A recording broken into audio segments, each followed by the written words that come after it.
बच्चों, आज हम जो शेष रह गया है विषय वस्तु आत्मनिर्भरता, उसी आत्मनिर्भरता के विषय में आज उसको चर्चा करेंगे। पहले आत्मनिर्भरता के लेखक बालकृष्ण भट्ट के बारे में चर्चा हुई। इसके बाद आत्मनिर्भरता क्या है, आत्मनिर्भरता क्यों ज़रूरी है, इसके बारे में भी चर्चा हुई है। आज हम बाकी जो रह गया है इस विषय का, उसी के बारे में चर्चा करेंगे। पेज टेक्स्ट बुक तुम्हारा पेज 70 में लास्ट पैराग्राफ में ये बताया गया है कि पुराने युगों से जो चूक और गलती बन पड़ी है, उसी का परिणाम वर्तमान समय में हम लोग भुगते रहे हैं। उसी को चाहे जिस नाम से पुकारिए तथा जातीयता का भाव जाता रहा, रुका नहीं है। आपस की सहानुभूति नहीं है इत्यादि। तब पुराने क्रम को अच्छा मानना और उस पर श्रद्धा जमाए रखना हम क्यों कर अपने लिए उपकारी और उत्तम माने?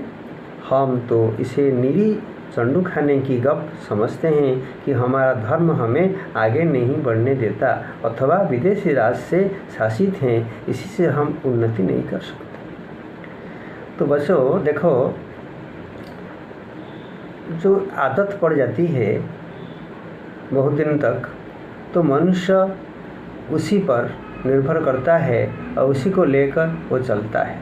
मान लीजिए किसी एक व्यक्ति को हम अगर 10-15 साल एक कोठरी में रख देंगे, उसके साथ बातचीत नहीं करेंगे, केवल खाना पीना दे देंगे, उसका जो आवश्यक चीज़ें उसको दे देंगे, लेकिन उससे बात नहीं करेंगे। 10 साल के बाद हम देखेंगे उसका मुंह खुलेगा नहीं, वो किससे बात कर पाएगा नहीं। मतलब क्या है, ये सब धीरे धीरे उसका ये आदत कम हो जाएगी बात करने की, तो वो भूल जाएगा। उसी प्रकार हमारा देश पराधीन रहा और हम 200 से अधिक अंग्रेज़ों के अधीन में रहे, उनके हाथ की पुतली बनकर रहे, खिलौना बनकर रहे। वो जैसे हमें खिलाते रहे, हम वैसे खेलते रहे, है ना। तो इसीलिए ये आदत पड़ गई है कि हम उनकी सेवा करने के लिए रहे हैं और हमारी कोई स्वतंत्रता नहीं है, स्वाधीनता नहीं है। उनकी बात को मानकर चलते हैं। तो ये जो है अधीनता, उनकी अधीनता स्वीकार करके हम 200 साल पड़े रहे। इसीलिए स्वामित्व क्या है, प्रभुत्व क्या है, ये सबको भूल गए। यानी सेवकाई करना हमारी आदत पड़ गई, हम उनके गुलाम बनकर रहे, है ना। इसलिए यहाँ कहा गया है कि ये जो भूल व ये जो अपराध हमने किया है कि हम अपने स्वतंत्रता को खो बैठे, इसी के कारण हम पीछे रह गए। आज हम आगे बढ़ नहीं पाते हैं, है ना। हमारे सामने जो और कुछ देश हैं जो स्वतंत्र होकर भी बहुत जल्दी आगे बढ़ चुके हैं, लेकिन हम पीछे पड़े, है ना। हम उन्नति नहीं कर सकते क्योंकि हमारी मन में यही भावना, यही यानी अधीनता की भावना पड़ी रही या लगी रही, ताकि हम स्वामित्व प्रभुत्व को भूल गए और अपना काम अपने आप करने के लिए हम ठीक से कर नहीं पाए। इसीलिए ये आत्मनिर्भरता हमें कमी रही। वास्तव में सच पूछो तो आत्मनिर्भरता अर्थात अपनी सहायता अपने आप करने का भाव हमारे बीच में ही नहीं। यह सब हमारी वर्तमान दुर्गति उसी का परिणाम है। ये हमारी एक दुर्गति है। दुर्गति का परिणाम ये है कि हम हमारा काम को हम सही ढंग से अपने आप नहीं कर सकते। क्योंकि ये सेवकाई करके हम अपना जीवन बिताए, हमारे पीढ़ी दर पीढ़ी ऐसे समय बिताए, गुलाम बनकर गुलाम जीवन बिताए रहे, तो इसीलिए हम आत्मनिर्भरता को खो बैठे। बुद्धिमानों का अनुभव हमें यही कहता है कि मनुष्य में पूर्णता विद्या से नहीं वरन काम से होती है। कोई अगर किताब रट करके कंठस्थ करके रख देगा, वो क्या उसको हम पंडित कहेंगे या अच्छा आदमी कहेंगे या सज्जन कहेंगे या विद्वान कहेंगे? नहीं। उस विद्या को अगर हम सही तरीके से उसको काम में लाएंगे, अपने जीवनचर्या में उसका उपयोग करेंगे, तो यही होगा कि हम बुद्धिमान हैं, है ना। तो कि बुद्धि का विकास व बुद्धिमानों का अनुभव ये केवल विद्या पढ़ने से नहीं होगा, पूर्णता इसकी पूर्णता विद्या पढ़ने से नहीं होगा, तो विद्या को काम में जीवन में उसका उपयोग करना ही सही है। प्रसिद्ध पुरुषों की जीवनियों के पढ़ने से ही नहीं वरन उन प्रसिद्ध पुरुषार्थी पुरुषों के चरित्र का अनुकरण करने से मनुष्य में पूर्णता आती है। मनुष्य में पूर्णता कैसा है? पूर्णता मतलब क्या है? यानी सभी ओर से वह श्रेष्ठ या उपयुक्त माना जाएगा, है ना। तो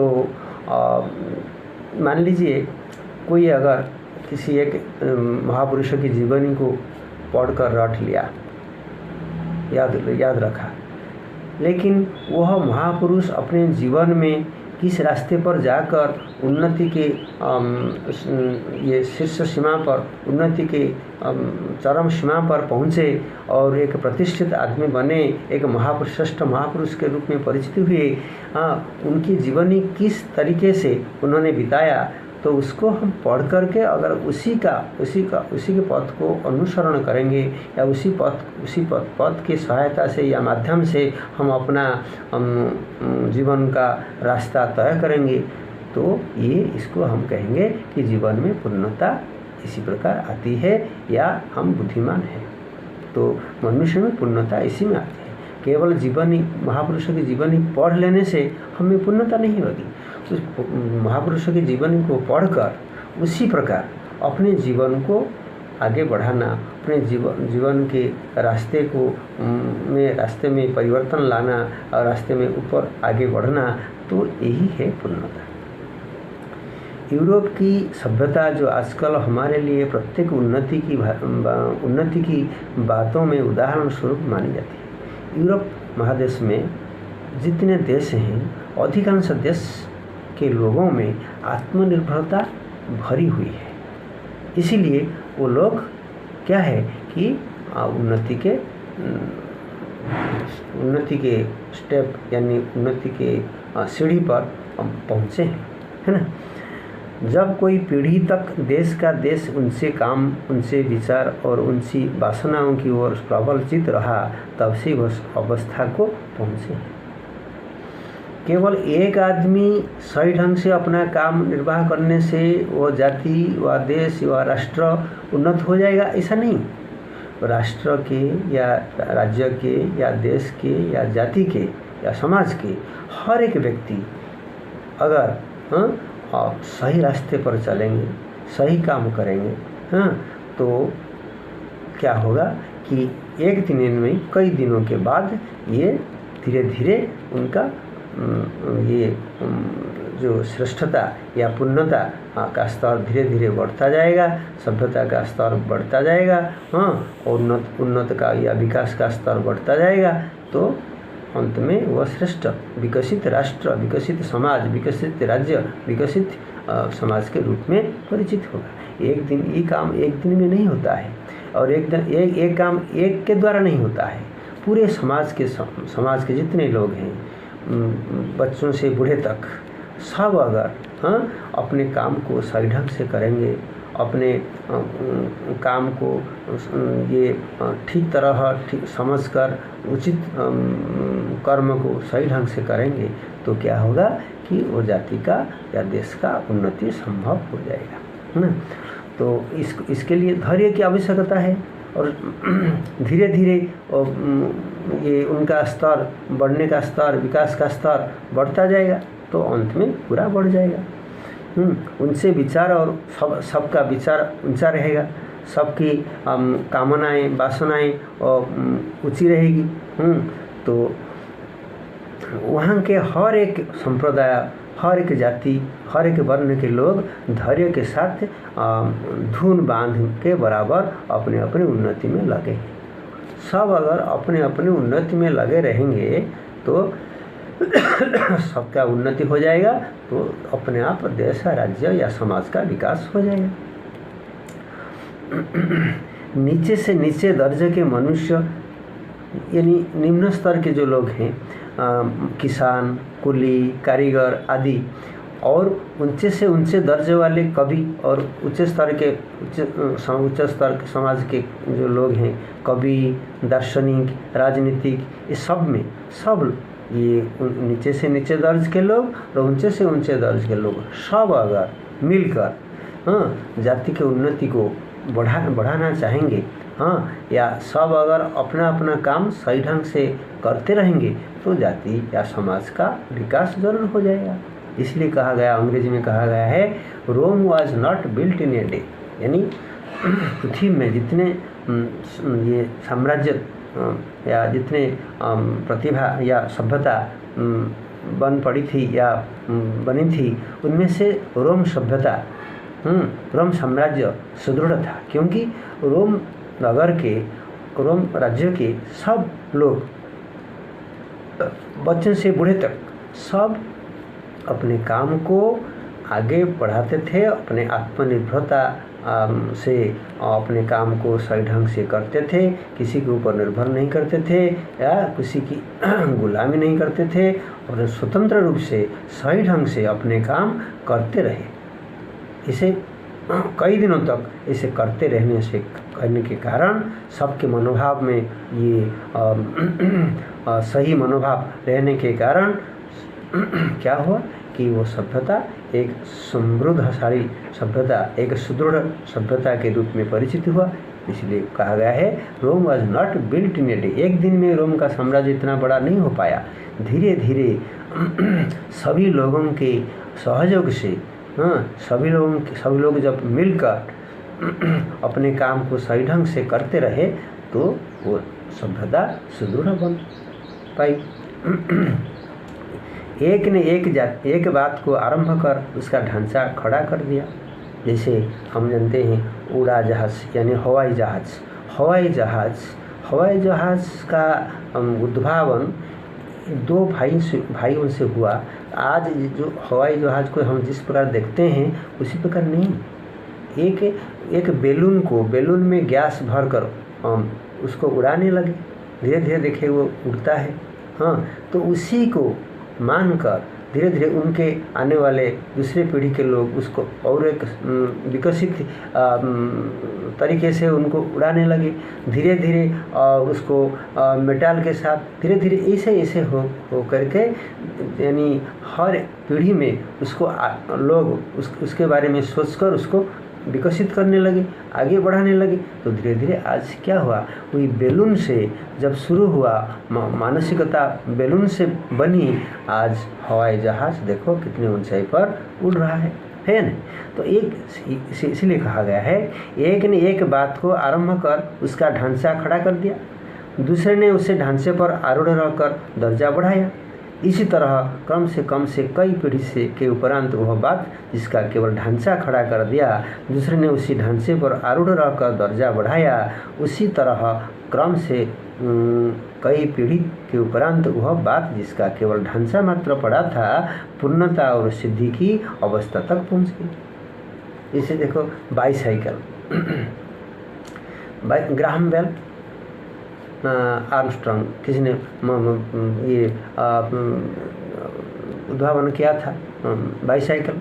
तो बाईसाइकिल देखो, बाईसाइकिल पहले एक चक्का बड़ा था, एक चक्का छोटा था, उसका ब्रेक अलग तरीके का था। तो धीरे धीरे किसी एक ने ढांचा बना दिया, दूसरे ने उसको आगे सोच करके और थोड़ा उसमें परिवर्तन लाया, तीसरे ने और थोड़ा परिवर्तन लाया। ऐसे परिवर्तन होकर के आज देखो बाईसाइकिल जैसे उन्नत एक यान है। हाँ, मनुष्य का सबसे कम मूल्य का यान है, जो मनुष्य एक स्थान से दूसरे स्थान तक आराम से आसानी से जा सकता है, वो जो बाईसाइकिल है। हाँ, अभी देखो उसका पूर्ण रूप है ना।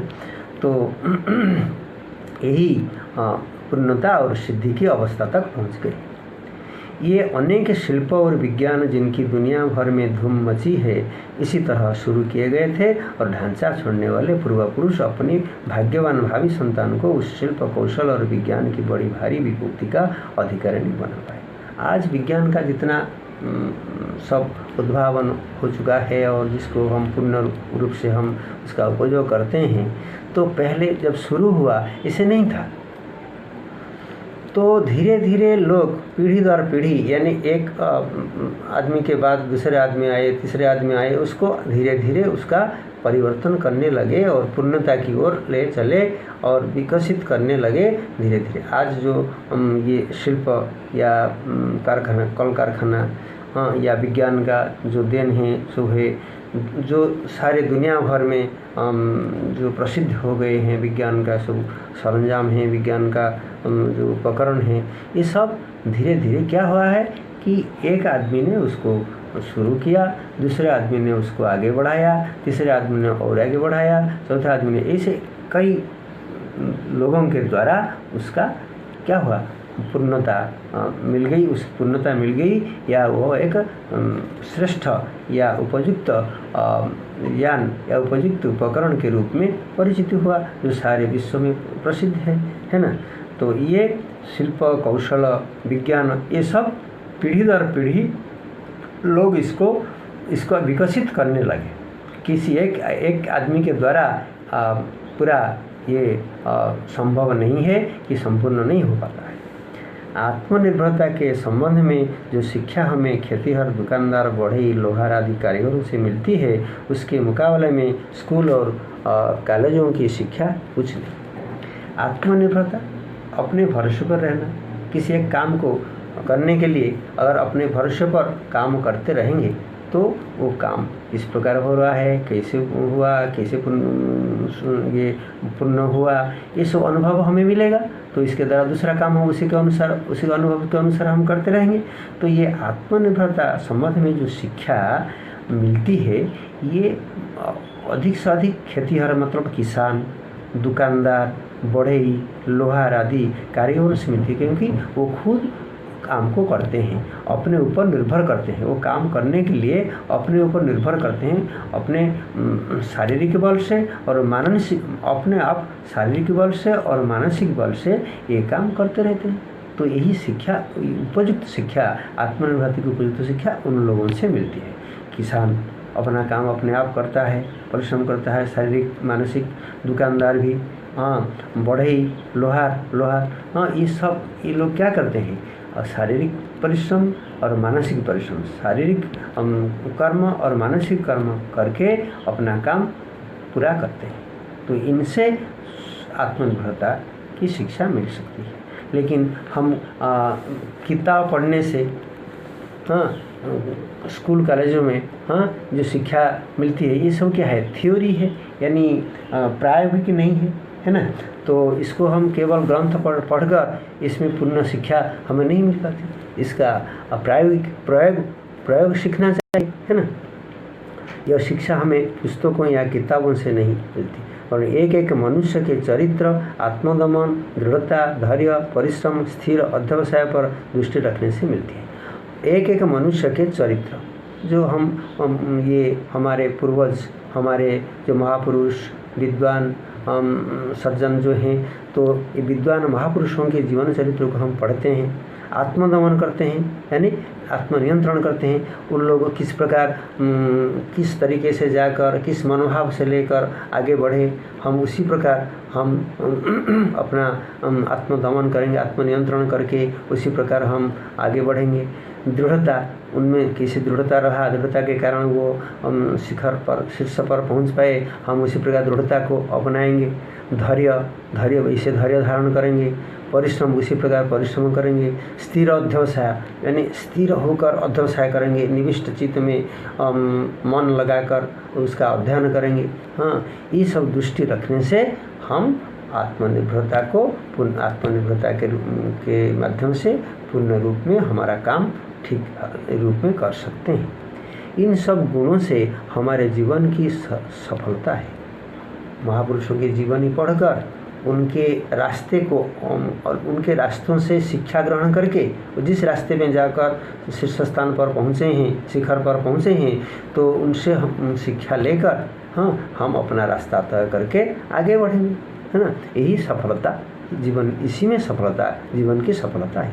ये गुण मनुष्य जाति की उन्नति और छोर है और हमें जन्म में क्या करना चाहिए इसके साथ है। और हमें जन्म लिए हैं, हम अपने आप जन्म अपनी इच्छा से जन्म नहीं लिए, अपने पितामाता से इच्छा से जन्म नहीं लिए। जन्म जो जीवन दिया है परमेश्वर ने, परमात्मा ने हमें जन्म दिया है, जीवन दिया है।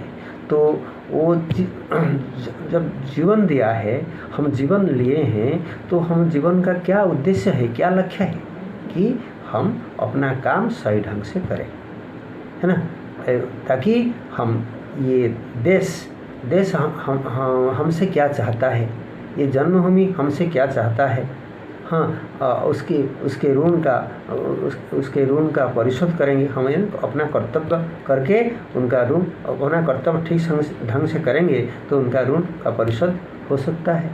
नहीं तो हम क्या हो जाएंगे, बेईमान हो जाएंगे, क्योंकि उन्होंने परमात्मा ने हमें जन्म दिया, किस कार्य के लिए, किस लिए जन्म दिया, अगर उसका अर्थ हम नहीं समझेंगे और जो कर्म हमारे सामने आता है करने के लिए उसको सही ढंग से नहीं करेंगे तो उनके लिए अच्छा काम नहीं होगा हमारे लिए। तो बहुत तरह सत्पुरुषों के जीवन चरित्र और धर्म ग्रंथों के समान है। जो महापुरुष हैं, सत्पुरुष हैं, उनका जीवन, उनकी जीवनी ये क्या है कि धर्म ग्रंथ के समान है।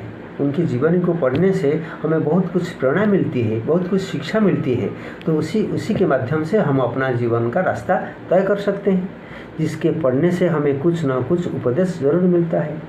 बड़प्पन किसी जाति विशेष या खास दर्जे के आदमियों के हिस्से में नहीं पड़ा। बड़प्पन मतलब बड़प्पन क्या है, माने जो अच्छा काम है, जो अच्छा गुण है, वो बड़प्पन है। तो अच्छा गुण, अच्छा काम हम सत्पुरुष के जीवन से हमें मिल सकता है। कोई उच्च कुल में जन्म होने से हम नहीं कहेंगे कि उसमें बड़प्पन है, नहीं। या नीचे कुल में जन्म होने से हम नहीं कहेंगे कि ये नीच आदमी है, नहीं। कर्म से, अपने कर्म से, अपने स्वभाव से, अपने कर्म से मनुष्य क्या होता है कि मनुष्य की क्लासिफिकेशन, मनुष्य का स्तर बढ़ता है। किस प्रकार, किस स्तर में ये रहेगा, सत्पुरुष में रहेगा या दुख या पदार्थ या कापुरुष के दल में रहेगा। यानी अपने कर्म सुझाता है। ये कर्म के माध्यम से मनुष्य का परिचय मिलता है ना। बड़प्पन किसी जाति विशेष या खराब दर्जे के आदमियों के हिस्से से नहीं पड़ा। जो कोई बड़ा काम करे या जिसमें सर्वसाधारण का उपकार हो, वही बड़े लोगों की कोटि में आ सकता है। तो लेखक ने बताया जिसका काम लोगों के उपकार में, लोगों की सहायता में, लोगों के उपकार में आ सकता है, सर्वसाधारण का उपकार हो, जिसके द्वारा, जिसके काम से, जिसके कर्म से सभी का उपकार हो, तो उसी को हम बड़ा कहेंगे या बड़ापन उसी में है। वो चाहे गरीब से गरीब या छोटे दर्जे का क्यों ना हो, चाहे वह गरीब परिवार में जन्म हो या उच्च कुल में जन्म हो, लेकिन उनका कर्म से मनुष्य बड़ा बनता है। जैसा कर्म करेगा वैसा फल मिलेगा। तो ये है, गरीब या छोटे दर्जे का दर्ज क्यों ना हो, बड़े से बड़ा वह मनुष्य के तन में साक्षात देवता है। मनुष्य के तन में साक्षात देवता है।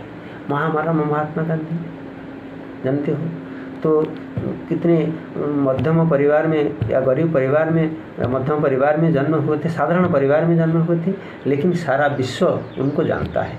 सारे विश्व के महात्मा बन चुके हैं। कई जगह हमारे उड़ीसा में, हमारे देश में भी और ये विदेश में भी उनके लिए मंदिर बनाया गया है, उनकी पूजा होती है, महामानव महात्मा गांधी, है ना। तो ऐसे बड़े बड़े महापुरुष हैं। हाँ, तो ये देवता के समान है, क्योंकि उनका कर्म उनको बड़ा बना दिया है ना। हमारे यहाँ अवतार ऐसे ही लोग हो गए हैं, सवेरे उठकर जिनका नाम ले लेने से दिन भर के लिए मंगल का होता पक्का समझा जाता है। ऐसे महिमाशाली जिस कुल में जन्मे हैं वह कुल उजागर और पुनीत हो जाता है। महामानव महात्मा गांधी, है ना, बड़े बड़े वैज्ञानिक, बड़े बड़े महापुरुष जहाँ जन्मे हैं उनके पिता माता धन्य हो गए हैं, क्योंकि उन्होंने उनको जन्म दिया है। जो अवतार लिए हैं, अवतार कृष्ण अवतार, राम अवतार, स्वयं परम ब्रह्मा परमात्मा राम के जन्म में, राम के रूप में जन्म लिए हैं दशरथ की गोद में, है ना, दशरथ कौशल्या की गोद में। देखो कितना पवित्र यो हो गया उनकी गोद हैं, और कितने पवित्र हैं वो माता पिता, कितने श्रेष्ठ हैं, धन्य हैं माता पिता। और देवकी वसुदेव, हाँ, और ये यशोदा नंद, ये सब देखो कितना पवित्र हैं, कितना धन्य है उनका जीवन, क्योंकि इस अवतार को जन्म दिए हैं। जो अवतार संसार में आ करके क्या क्या किए हैं कि पाप का नाश करके पुण्य का विकास किए हैं। हाँ, ये सब है। तो ऐसे महिमाशाली जिस कुल में जन्म है वो कुल उजागर है, पुनीत हो जाता है। पुनीत मतलब पवित्र होता है। ऐसे ही कि जननी और वीर प्रसु कही जाती है, और उनकी माताएं वीर प्रसु हैं। वीर प्रसु मतलब वीर, यानी वीर सपूत को उन्होंने जन्म दिया है, तो इसलिए वो माता भी धन्य हो गए, है ना। पुरुष सिंह ऐसा एक पुत्र अच्छा, गिदड़ों की विश्वता वाले 100 पुत्र भी किस काम के। तो इसीलिए लेखक अपना विचार रखते हैं, कहते हैं कि उत्तम जन्म होकर उत्तम कर्म करना, बड़ा अच्छा काम करके अपना जीवन बिताना, ये श्रेष्ठ मनुष्य का श्रेष्ठ धर्म है।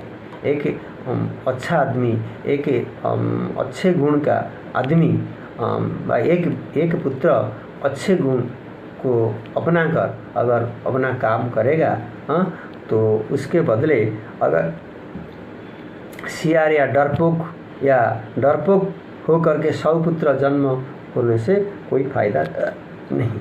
एक पुत्र अगर अच्छा गुण लेकर जन्म होगा, अपना कर्तव्य सही ढंग से निभाएगा, तो वह श्रेष्ठ हो जाएगा, वह सुजस पाएगा।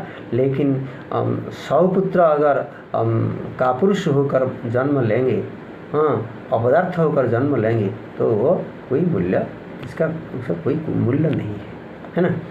तो इसीलिए जन्म लेकर हम लोगों को अपना कर्तव्य सही ढंग से करना चाहिए। चाहे हम जितना उच्च कुल हो या नीच कुल में जन्म हो, लेकिन हमारा कर्म हमें बड़ा आसन देगा या उच्च आसन दे पाएगा, है ना।